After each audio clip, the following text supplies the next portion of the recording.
जय भीम। आज हम माय नेम इज तिमरजीत। आज हम प्रेसिडेंट की उनकी शक्तियों के बारे में बताने जा रहे हैं। सभी साथियों को बहुत बहुत स्वागत। आज मेरे साथ एक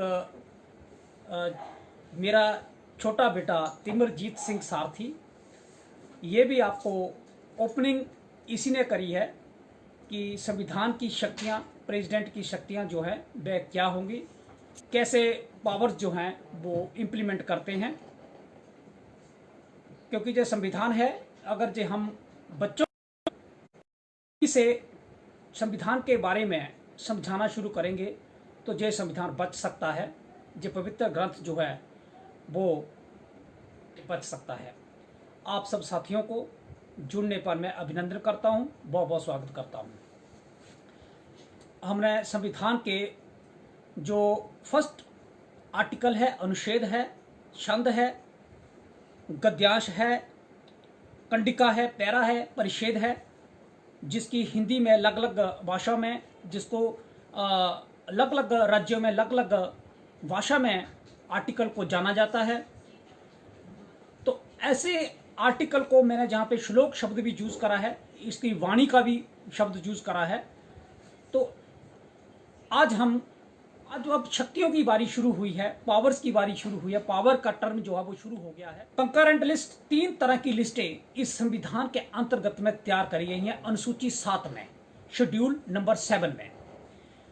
तो उसमें यह बताया गया है कि कंकरेंट लिस्ट के अंतर्गत, जिसमें यूनियन और स्टेट दोनों ही उसके ऊपर रूल फ्रेम कर सकती है, लॉ बना सकती हैं, जिसके अंतर्गत 52 मैटर्स जो हैं, आइटम जो हैं, वो उसमें डाली गई हैं। और जो संविधान के 7वें अनुच्छेद के संविधान का अनुसूची है, जो सूची है, उसके तहत ये डाले गए हैं। और यूनियन लिस्ट है एक यूनियन लिस्ट, जिसके अंतर्गत 100 आइटम जो है, 100 जो तथ्य है, पद जो है, जो क्या आइटम जो हैं, कौन कौन सी आइटम जो है उसमें पार्लियामेंट में डिसाइड होगी, पार्लियामेंट उन पर कार्य करेगा, उस पर का वर्क होगा। और स्टेट लिस्ट के बीच जो हमारे स्टेट का जो अमेंडमेंट 101, जो अमेंडमेंट 2020 में हुआ है, इसके तहत अभी स्टेट के पास जो है वो 52 आइटम जो है वो रही हैं, जिसमें बीच फंडामेंटल राइट्स, मौलिक अधिकार आपके, और directive principle of state policies, जिनके बीच बहुत कल हमने आपको बताया था कि किस तरह से कि ऑनरेबल सुप्रीम कोर्ट ने ऑब्जर्वेशन दी है रिजर्वेशन, आरक्षण के मुद्दे के ऊपर। आज आगे बढ़ते हुए प्रेसिडेंट ऑफ इंडिया की जो शक्तियां हैं, जो उनकी पावर जो हैं वो कहां पे दी गई हैं, तो आज हम 52 आर्टिकल, छंद, अनुच्छेद, श्लोक, गद्यांश, पद से शुरू करेंगे। और इनको अन्य भाषाओं के बीच, इनको जैसे कि हमारे पास तेलुगु में आर्टिकल को क्या बोला जाता है, जब गुजराती में आर्टिकल को अलग अलग भाषा के बीच आर्टिकल शब्द जो है वो अलग अलग राज्यों में अलग अलग भाषा में उनको पुकारा जाता है, बोला जाता है। तो आर्टिकल शब्द जो है वो आमली अंग्रेजी का शब्द है, इंग्लिश का शब्द है। तो इसको कॉमनली मैंने अलग अलग तरह से इनको आपको लिए डिफाइंड जो करता रहूंगा। प्रेसिडेंट ऑफ इंडिया जो है वह, उनके पास जो है वो executive powers not defined in the constitution. The executive power जो है, एग्जीक्यूटिव मतलब व्यवस्थापिका के लिए जो संविधान के अंतर्गत, आत्मा के अंतर्गत वो पावर डिफाइन ही करी गई हैं, लेकिन उनका विवेक जो है उसको, जो पवित्र वाणी जो है वहां पर उनको लॉक डाउन करती है कि आपको अपने विवेक के साथ जो है वो संविधान की आत्मा, संविधान के प्रियम्बल, संविधान के प्रदत्त जो फंडामेंटल राइट्स जो हैं आम आदमी के, उनके तहत, और डायरेक्टिव प्रिंसिपल जो हैं उनके तहत अपने विवेक के साथ काम करते हुए आपको डिसीजन देना है। लेजिस्लेटिव एंड जुडिशरी, जो 2 लेजिस्लेटिव मतलब कि जो हमारी लोकसभा है या राज्यसभा है, अपर हाउस है, लोअर हाउस है, या हमारी जो राज्य विधानसभा है। तो इनके बीच जो है जुडिशरी की सेपरेशन और दूसरा कोर्ट न्यायपालिका की सेपरेशन और इनकी सेपरेशन के लिए अलग जो है वो प्रावधान इनके अंतर्गत रखा गया है। इलेक्शन, प्रेसिडेंट का इलेक्शन जो है वो रेजिस्ट्री है और इलेक्शन जो है वो जो हमारे राष्ट्रपति होते हैं उनका इलेक्शन के लिए एक प्रोसेस जो है वो कोड में दिया गया है, 52 में दिया गया कि इलेक्शन जो है वो कैसे होगा। 54 में दिया गया है कि इलेक्शन जो है वो किस तरह से होगा। तो 54 के अंतर्गत यह बताया गया है कि आर्टिकल 54 शंस श्लोक नंबर 54 बताता है कि राष्ट्रपति जो हैं उनके वो जो है उनकी एज जो है वह कितनी होनी चाहिए और वो भारत के नागरिक होने चाहिए। पहली बात तो भारत के वो नागरिक होने चाहिए। दूसरी बात उनकी उम्र 35 वर्ष होनी चाहिए। तीसरी बात कि वो किसी भी ऑफिस ऑफ प्रॉफिट के हेड जो है वो किसी भी जगह पर नहीं होने चाहिए। और चौथी बात वो इंसॉल्वेंट ना हो। पांचवी बात कि उनके ऊपर कोई मुकदमा ना चलता हो या किसी कोर्ट द्वारा उनको कन्विक्ट ना किया गया हो, उनको सजा ना मिली हो, या फिर वो इनसेन ना हो, मेंटली इल ना हो। ऐसी कंडीशन जो हैं वो आर्टिकल 54 जो है अनुच्छेद 54 में बताई गई हैं।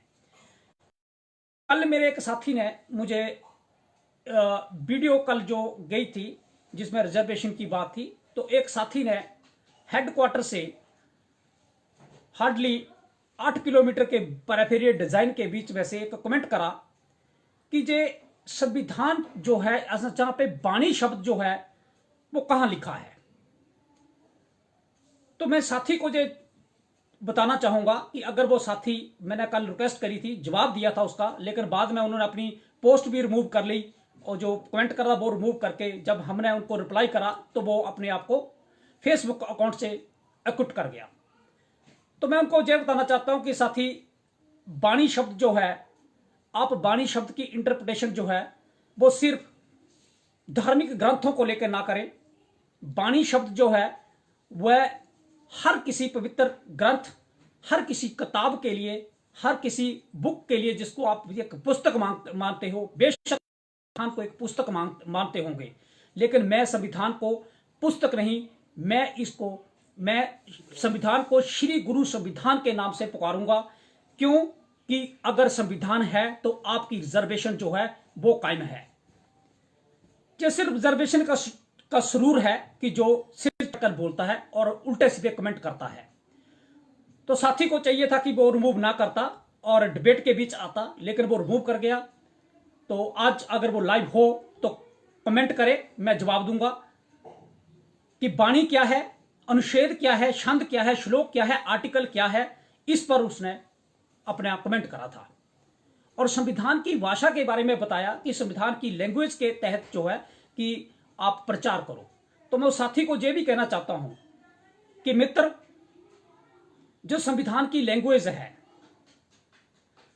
वह, आप अगर ग्रेजुएट हैं, लॉ ग्रेजुएट हैं, मैंने लिखा था कि I think you are law graduate, होंगे नहीं होंगे मुझे नहीं पता, लेकिन संविधान की लैंग्वेज जो है वह आम आदमी को समझाने के लिए प्रयत्न करना पड़ता है। अगर आप आम आदमी नहीं हैं तो आप मेरे साथ लाइव प्रोग्राम जो है वह शाम को मैं 6 लाइव प्रोग्राम करता हूं, डिबेट करता हूं। तो लाइव प्रोग्राम के बीच आप जो है ज्वाइन करें और मुझे बताएं कि मैं इतने तरीक को अवेलेबल हो सकता हूं। तो साथी का क्विटल करना, अपनी पोस्ट को रिमूव करना, वो मंजीरिया ऑफ माइंड जो है, जो प्रूडेंसी ऑफ माइंड जो है, या मेंटल फिनोमिना जो है वो वहां पे दर्शाता है। अगर मैं टेक्निकल वर्डों को यूज करूंगा तो आम आदमी को समझ से बाहर चले जाएंगे। इसलिए मुझे संविधान की वाणी का प्रचार के अंतर्गत मैंने बड़े कॉमन शब्दों का उपयोग कर रहा हूं कि बिल्कुल कॉमन लैंग्वेज जो है वह रहनी चाहिए ताकि आम आदमी तक वो बात पहुंच सके। सो आगे बढ़ते हुए, प्रेसिडेंट की किस तरह की उसकी नेचर हो, ये भी कोड करता है।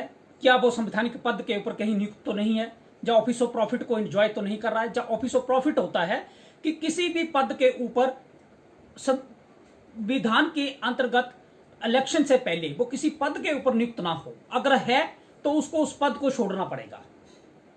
सपोज वो किसी संगठन का चेयरमैन हो, वो किसी कंपनी का डायरेक्टर हो, वो किसी पॉलिटिकल पार्टी का हेड हो, तो उसको उन सारे पदों को छोड़ना पड़ेगा। उसके बाद वो इलेक्शन में कॉन्टेस्ट कर सकता है।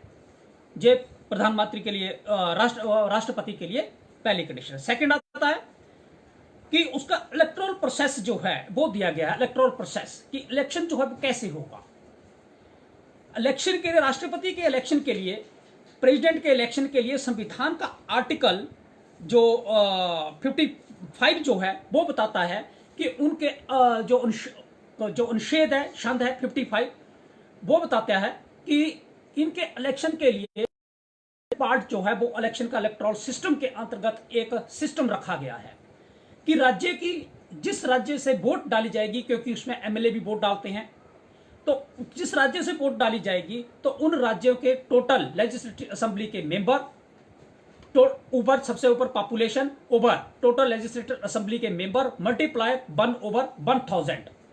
इसके साथ जो है एक डाटा दिया गया है, एक रूल दिया गया है। इस रूल के तहत उनकी इलेक्शन की जो वैल्यू जो है वो हर स्टेट से निकाली जाती है और वो इलेक्शन के बीच, इलेक्शन लास्ट तक उनकी इसी तरह से हर स्टेट की वैल्यू जो है वो निकाली जाती है, तब जाके प्रेसिडेंट का इलेक्शन होता है। मैं कॉमन चीज से तरह से बता रहा हूं। इसके आगे टाइम कितना होता है, वो टाइम 5 साल का है। लेकिन 5 साल के बीच भी अगर ये राष्ट्रपति किसी बीमारी से ग्रस्त है, वो चल फिर नहीं सकता, अनएबल टू वर्क है, काम नहीं कर सकता, तो ऐसी स्थिति के बीच या डेथ हो जाती है, या फिर वो मेंटली इल हो जाते हैं, या अनसाउंड माइंड हो जाते हैं, या फिर मंजीरिकली उनको मतलब कि नॉट इंटेंडेड टू वर्क है, तो वो काम नहीं करना चाहते किसी भी कारणवश, तो वो अपने पद से उनको हटाया जा सकता है, उनको त्याग पत्र दिया जा सकता है। त्याग पत्र किसको जाएगा, जो हम आगे आगे आपको बताते रहेंगे कि वो त्याग पत्र अपना किसको सौंपेंगे। वो त्याग पत्र जो है वो अधिकतर राष्ट्रपति का त्याग पत्र जो है वो वाइस प्रेसिडेंट के पास जाता है। आगे हम बताएंगे कि वो क्या प्रोसेस है। इसके आगे चलते हुए री इलेक्शन की बात आगे होगी कि उसमें कैसे री इलेक्शन हो सकता है। ओथ जो है, ओथ होती है शपथ।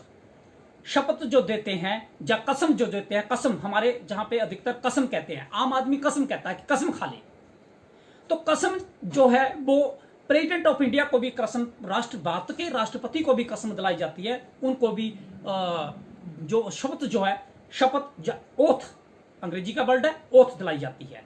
तो ओथ जो है जब वो लेते हैं तो उनकी ओथ की एक स्पेसिफिक भाषा होती है, लेकिन वो प्रियम्बल के अंतर्गत, संविधान का प्रियम्बल जो है उसके अंतर्गत वो शपथ लेने के लिए बाध्य हैं। लेकिन अभी शपथ जिस तरह से प्रेसिडेंट ऑफ इंडिया की जो शपथ ली गई, उस शब्द जो है वो टेक्निकली थोड़ी सी पीछे हटके है। राष्ट्रपति की शपथ जो है वह होने प्रियम्बल के जो प्रस्तावना है उसके मुताबिक कि मैं भारत की प्रभुसत्ता, भारत के राजनीतिक सत्ता, भारत को अक्षुण्य रखूंगा, मैं उसके साथ कोई सी भी तरह का खिलवाड़ जो है वो नहीं होने दूंगा। तो अभी थोड़े थोड़े सिस्टम के बाद वो सारी चीजें जो हैं वह धीरे धीरे वो खत्म हो रही हैं। लेकिन संविधान की जो पवित्र वाणी कहती है कि उनके लिए शपथ का एक प्रॉपर प्रारूप है और प्रारूप के अंतर्गत ही उनको शपथ दिलाई जा सकती है। आप यूट्यूब के ऊपर शपथ जो है अलग अलग प्रेसिडेंटों की देख सकते हो कि किस तरह से कब कब क्या क्या हुआ। आगे बढ़ते हुए राष्ट्रपति के पास जो है वो शक्तियां हैं किसके लिए, जो सबसे बड़ी बात रहती है कि राष्ट्रपति को अधिकतर ये कहा जाता है कि उनके पास कोई शक्ति जो है वो स्पेसिफिक नहीं रहती। लेकिन इमरजेंसी के दौर पे राष्ट्रपति अपनी शक्तियों का उपयोग करते हैं। वो आगे बताएंगे कि जब इमरजेंसी पीरियड जो है 352 से लेके आर्टिकल जो अनुच्छेद 352 356 और 352 से लेकर 360 तक जब हम आएंगे तो उस वक्त आपको उनकी पावर जो है इमरजेंसी पावर के बारे में डिस्कस करेंगे। इससे पहले कि उनके पास 72 जो छंद, जरूर ध्यान रखें कि 72 सेक्शन 72 आर्टिकल 72 नंबर आर्टिकल जो है, जो अनुच्छेद नंबर 72 श्लोक नंबर 72 जो पवित्र संविधान श्री गुरु संविधान की वाणी का है, उसमें यह बताया गया है कि प्रेसिडेंट को पावर दी गई है कि वह ग्रांट द पार्डन। पार्डन क्या है? क्षमा। वो क्षमा के लिए उनको शक्ति दी, उनको पावर दी गई है। पावर क्या है? शक्ति है, उनका अधिकार है, अधिकार दिया गया पवित्र ग्रंथ के अंतर्गत दिया गया। वो पवित्र ग्रंथ के, इस पवित्र ग्रंथ के अंदर श्री गुरु संविधान के अंतर्गत 72वां श्लोक जो है वह भारत के राष्ट्रपति को पावर देता है कि वह क्या करेगा? To grant pardon, reprieves, respites, remission, punishment to suspend, remit or compute the sentence of any person convicted by under any offense, by or under any offense। इसका कोर्ट मार्शल जो हुआ है, जिसका ये बात आती है टू कोर्ट मार्शल, जिनका कोर्ट मार्शल हुआ है, पुनिशमेंट और sentence by is by a court for an offense against the law। जो कानून के दायरे के, जो कानून के अगेंस्ट जो काम करा है, उस काम में अगर किसी को सजा मिली है तो उस सजा में राष्ट्रपति अपनी शक्तियों को किस तरह से उपयोग कर सकता है। तो वो आर्टिकल 72 जो है, जो अनुच्छेद 72 जो है, उस तरफ लेकर चलता है हमें। इसके आगे sentence of death, death sentence सुनिए कि इसको मृत्यु दंड मिला है, स्पेसिफिक आदमी को मृत्यु दंड मिला है। तो इस मृत्यु दंड के बीच राष्ट्रपति जो हैं वह किस तरह की शक्तियों का उपयोग कर सकते हैं, ये पवित्र संविधान की वाणी ही बताती है और कोई ग्रंथ नहीं बताएगा। और इस ग्रंथ में सीआरपीसी जो क्रिमिनल प्रोसीजर कोड है, क्रिमिनल प्रोसीजर कोड जो हमारा आपराधिक दंड संहिता है, प्रणाली है, प्रक्रिया है, उस प्रक्रिया के अंतर्गत धारा 432, 433 और 433A, ये धारा क 433 क, ए का मतलब क, इन धाराओं के अंतर्गत अलग अलग प्रावधानों में cannot be fettered power conferred under Article 72 of the Constitution of India। ये धाराएं जो हैं, ये राष्ट्रपति को रोक नहीं सकती। उनको जो अदर सोर्स हैं, जो अदर लॉ जो हैं सीआरपीसी, उनके तहत ये जो संविधान का पवित्र धारा अनुच्छेद नंबर, जो गद्यांश नंबर या शब्दाम नंबर जो है 72 जो है, वह इसके ऊपर लागू रहता है। अब हम आपको आगे ले चलते हैं कि किन किन टेक्निकल शब्दों का उपयोग हो रहा है। वो है पार्डन। पार्डन शब्द का क्या मतलब है? पार्डन शब्द होता है क्षमा, माफी। पार्डन शब्द क्षमा या माफी, ये अधिकतर राष्ट्रपति के पास ये यूज होता है। कोर्ट के बीच ये शब्द यूज होता है, लेकिन ये टेक्निकली कोर्ट इन वर्डों का उपयोग लेस देन ही करता है। रिप्राइव, दंड विराम करना, रोकना। रिस्पाइट, मोहलत या फिर दंड स्थगन करवाना, मोहलत मांगना। और रिमिशन, ये माफी। ये 4-5 शब्द जो हैं वह इस पवित्र ग्रंथ में आर्टिकल 72 में इन शब्दों का अधिकतर उपयोग जो है वह होता है। हमारा सुप्रीम कोर्ट ने जहां तक कहा है कि government in the serious cases can not reduce sentence less than 14 year. अगर मेरा मित्र कल जो एडमिट करे थे, जिन्होंने संविधान की भाषा के बारे में बोला था कि संविधान की भाषा को यूज करो, तो मैं उस मित्र को कहना चाहता हूं कि मित्र अगर लाइव हैं आप तो जरूर मेरे साथ शेयर करें कि अगर मैं टेक्निकल वर्ड को अधिकतर बोलूंगा तो क्या आम आदमी उसको समझ जाएगा। सुप्रीम कोर्ट ने कहा, supreme court said in their many predicts. अब प्रिडिक्ट क्या है? जजमेंट का नाम तो सुना है आपने कि आदेश आ गया, ऑर्डर आ गया, लेकिन वर्डिक्ट क्या है? वर्डिक्ट तो ऊपर का वर्ड है ना। ये कहा जाता है कि government in serious cases, government को ना सरकार, अप्रोप्रिएट गवर्नमेंट, वो चाहे राज्य की सरकार है या वो केंद्र की सरकार है, दोनों सरकारें हैं। गवर्नमेंट का मतलब जहां पे दोनों सरकारें, राज्य की सरकार या फिर केंद्र की सरकार। इन सीरियस केसेस, जो केस समाज को तोड़ने वाले हैं, समाज की मर्यादा को नहीं रहने देने वाले हैं, या जो इतने रेयरेस्ट ऑफ रेयर केस के अंतर्गत आते हैं, मतलब कि ऐसे केस जिन केसों के बीच समाज में एक बहुत ज्यादा विरोधाभास रहता है, उन केसों को can not reduce the sentence up to 14 year. मैं आगे बताऊंगा। 14 साल से कम उन केसों में राष्ट्रपति भी सजा जो है वो कम नहीं कर सकते। गवर्नमेंट सजा कम नहीं करवा सकती ऐसे केसों में। बहुत सारे कम केसेस हैं ऐसे केसों के बीच जहां पे सीरियस केसेस है, सीरियस इन नेचर हैं, वो प्रकृति के अगेंस्ट हैं, नेचर के खिलाफ हैं, वह केस। अब हम आगे आपको death sentence, suppose death sentence person upheld in all criminal proceedings, high court and supreme court. मैं आपको एक एग्जांपल देना चाहूंगा जहां पे कि राष्ट्रपति को कहां तक पावर जो है वो कहां से शुरू होती है।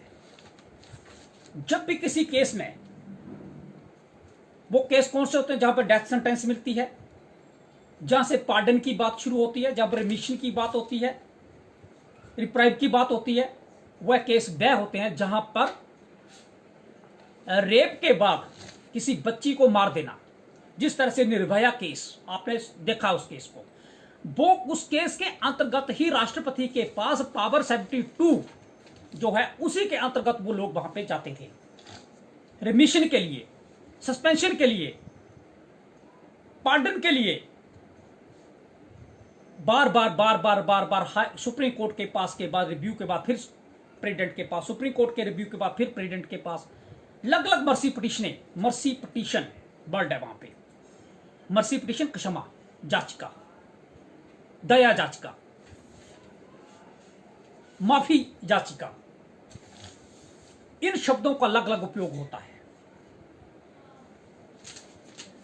अगर क्रिमिनल किसी केस के बीच सेशन कोर्ट ने किसी को सजा दे दी है, मृत्यु दंड दे दिया है, और उस मृत्यु दंड के बाद वो हाई कोर्ट में, ऑनरेबल हाई कोर्ट जो राज्य का हाई कोर्ट होता है, वहां पर उसकी अपील लगती है, वहां पर भी जो सेशंस कोर्ट का आदेश है, जो जिले का सबसे बड़ा कोर्ट होता है, उसका आदेश है, वो हाई कोर्ट में जाकर माननीय हाई कोर्ट भी आदेश को मेंटेन रखता है, मतलब कि उसी को मान लेते हैं कि जो आदेश नीचे हुआ वो ठीक हुआ है।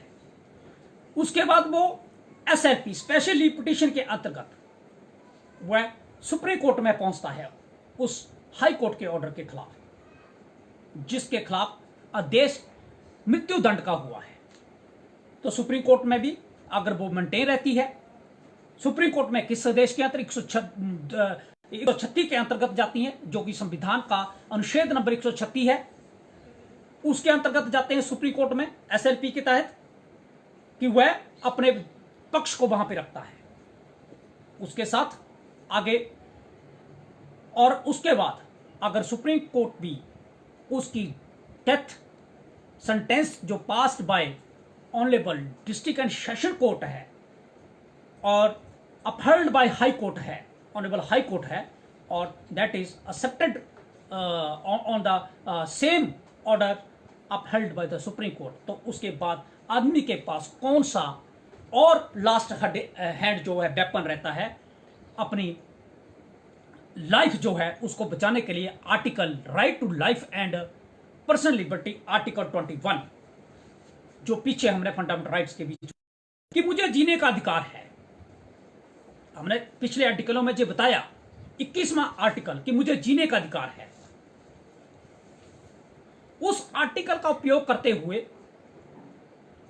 72 का रेफरेंस के तहत ऑनरेबल प्रेसिडेंट ऑफ इंडिया के पास, महामहिम के पास, हिज एक्सीलेंसी वर्ड है, हिज एक्सीलेंसी महामहिम, उनके पास वह व्यक्ति जो है जो कन्विक्टेड है, जिसको डेथ सेंटेंस पास है, वह अपनी जो मर्सी पिटीशन है वो दया याचिका जो है वो दायर करता है और उसको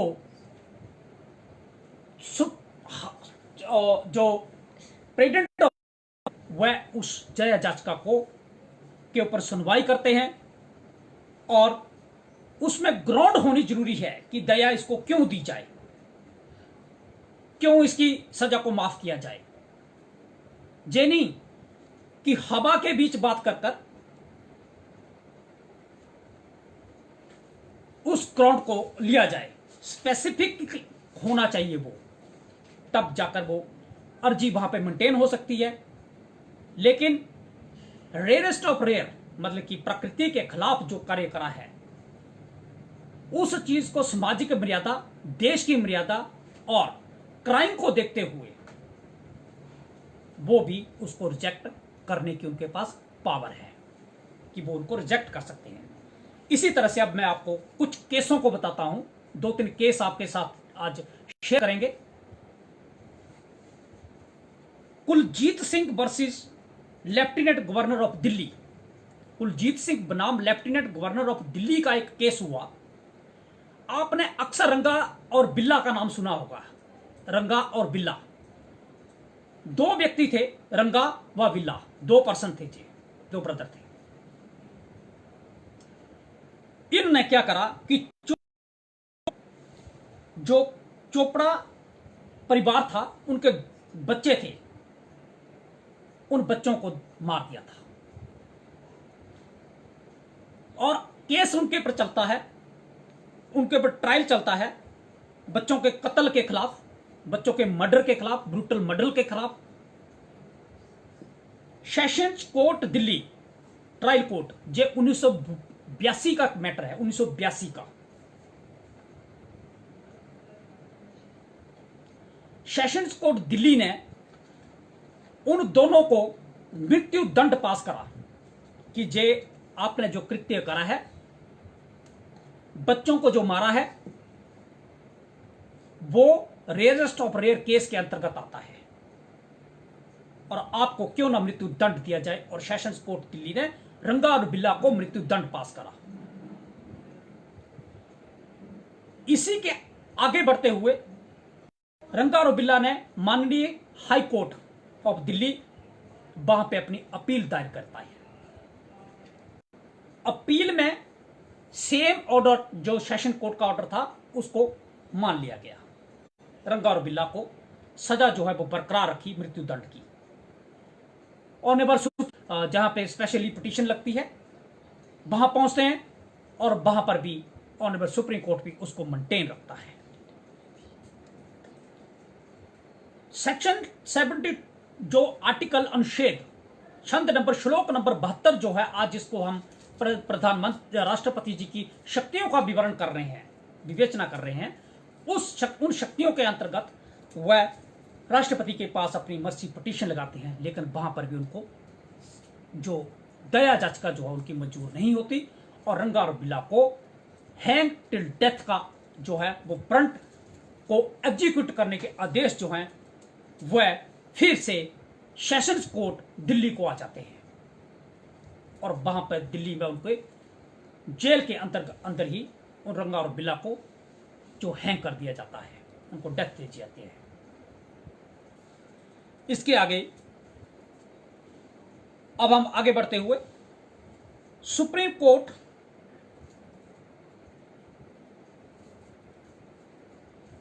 does revise the powers of judicial review even in matter which has been vested by the constitution solely in the executive.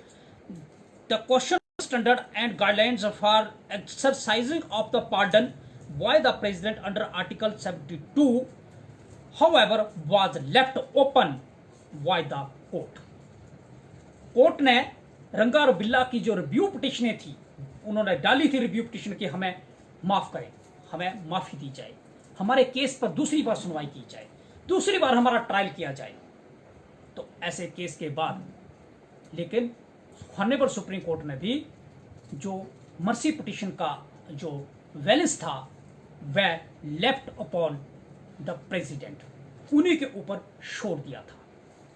तो मेरे साथी जो कहते हैं कि लीगल लैंग्वेज का उपयोग करें, तो लीगल लैंग्वेज के बीच डिस्कशन अब शुरू है। अगला case Sher Singh versus state of HP का भी है, एक हिमाचल प्रदेश का भी है। केर Singh versus union of India के नाम से आपने कोई केस सुना होगा। State of Satpal versus state of Haryana. इस केस के बीच क्या हुआ कि इस केस गवर्नर जो हैं, गवर्नर जो राज्य के गवर्नर होते हैं, जैसे हिमाचल प्रदेश के गवर्नर हैं, हिमाचल प्रदेश में भी अगर किसी को किसी भी सेशन कोर्ट के अंतर्गत सजा मिली है, डेथ सेंटेंस पास हुई है या लाइफ इंप्रिजनमेंट दी है, उम्र कैद दी है, नॉट लेस देन 14 ईयर, 14 साल से कम नहीं है, तो उस व्यक्ति को हाई कोर्ट में अपील के बाद उसके पास एक रेमेडी रहती है। रेमेडी मतलब उसके पास एक जरिया रहता है कि वह governor, his excellency of state the governor, राज्य के राज्यपाल के पास, महामहिम राज्यपाल के पास शब्द है उनके लिए, his excellency of the state governor, उनके पास अपनी मर्सी पिटिशन जो है वह इसी पवित्र ग्रंथ की अनुच्छेद नंबर, छंद नंबर, श्लोक नंबर जो है वह 161 के अंदर वो है, वो मर्सी पिटिशन दायर कर सकता है, जिस तरह से प्रेसिडेंट के पास 72 के अंदर जाता है, 72 के अंतर्गत जाता है। आपने गांधी जी का केस सुना होगा, राजीव गांधी एसिसिनेशन का केस सुना होगा, उनका जो मृत्यु हुई थी, उनका जो मर्डर हुआ था, उसका केस आपने सुना होगा 89 का, कि जब उनको तमिलनाडु में मानव बम के जरिए उनको उड़ा दिया गया था। डिग्निटी ऑफ द कंट्री है, प्राइम मिनिस्टर थे वो। उस केस के अंतर्गत कई लोगों को उसमें पकड़ा गया था, कई लोग केस के चलते उनका ऑफेंस होने के कारण, उनकी कोई लिंक नहीं होने के कारण उनको बीच में से छोड़ दिया गया। लेकिन इसमें 7-8 लोगों को उन पर सजा जो है वह डेथ सेंटेंस जो है बरकरार रही। लेकिन बाद में कांग्रेस की सरकार ने ही उनके डेथ सेंटेंस को महामहिम के जरिए लाइफ इंप्रिजनमेंट में कन्वर्ट कर दिया था। तो लाइफ इंप्रिजनमेंट भी उनकी कितनी है? ताउम्र। ताउम्र मतलब जब तक आखिरी सांस जो है व्यक्ति का चलता है, राइट ऑफ फ्रीडम जो है वहां पर नहीं है उसको, right to enjoy the freedom. कि वो जेल से बाहर आई। उनको मृत्यु दंड के बाद, उनको लाइफ इंप्रिजनमेंट में कन्वर्ट करने के बाद वो अभी भी जेलों के अंदर ही है। क्यों नहीं? कई बार कांग्रेस पार्टी की अध्यक्षा श्रीमती सोनिया गांधी ने भी इसका के बीच जो है रिमिशन की बात करी कि माफी कर दी जाए, लेकिन honourable courts, honourable supreme court, honourable high court और जो प्रोसीजर ऑफ लॉ जो है, जो इस पवित्र ग्रंथ की वाणी जो है, ये पवित्र ग्रंथ श्री गुरु संविधान बताता है, उसकी मर्यादा के अंतर्गत ऐसे रेयरेस्ट ऑफ रेयर केसेस के अंतर्गत उनको रिमिशन जो है वह नहीं मिल सकती, क्योंकि ये अगेंस्ट द नेचर है, प्रकृति के खिलाफ उनका एक एक्ट था। इसमें 7 लाइफ कन्विक्टेड थे। नलिनी, संथान, मरुगन, अरबू, इन्होंने अपनी जो है वो mercy petition before the governor, इन्होंने तमिलनाडु के गवर्नर के पास अपनी मर्सी पिटिशन जो थी वो लगाई है कि हमें माफ किया जाए, हमारी सजा जो है वो कम की जाए, हमें छोड़ा जाए। ये अलग जरिए जो उसमें दिए, मेरे पास उसकी कोई इस वक्त वैलिड रिकॉर्ड नहीं है, लेकिन जहां तक मुझे इसका ज्ञान है मैं उतनी ही बात कर रहा हूं। और for suspend of remit commit sentence जो है उसको compute the sentence, compute word है कि जो उनकी सेंटेंस जो सजा जो है वो दी गई है उसको जो है वो माफ किया जाए, उसको कम किया जाए, कंप्यूट किया जाए, इकट्ठा किया जाए या कम किया जाए।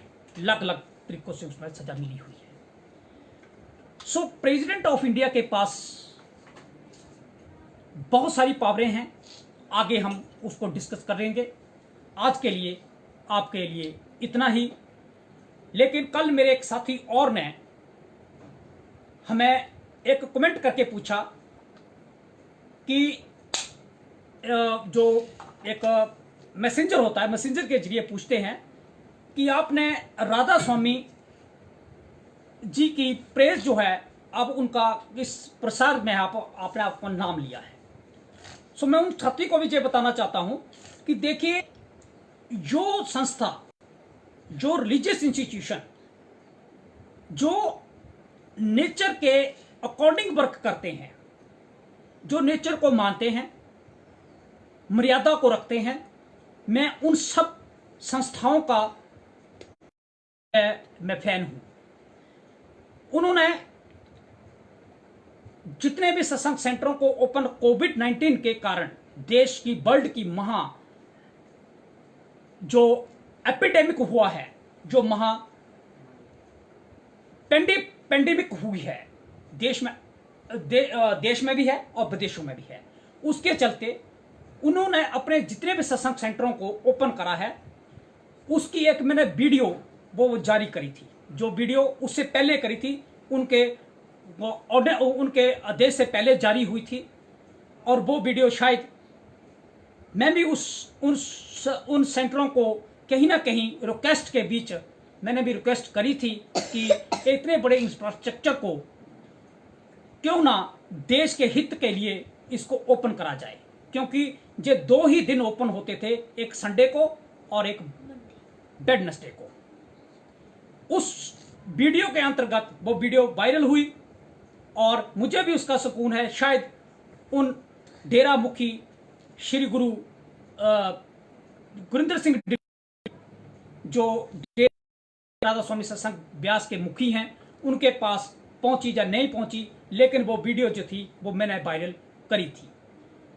उन साथी ने मेरे पूछा कि आपने उनकी प्रेज क्यों करी, तो मैं साथी को यह बताना चाहता हूं कि जितने भी इंस्टीट्यूशन जो अच्छे काम करते हैं मैं उन सभी का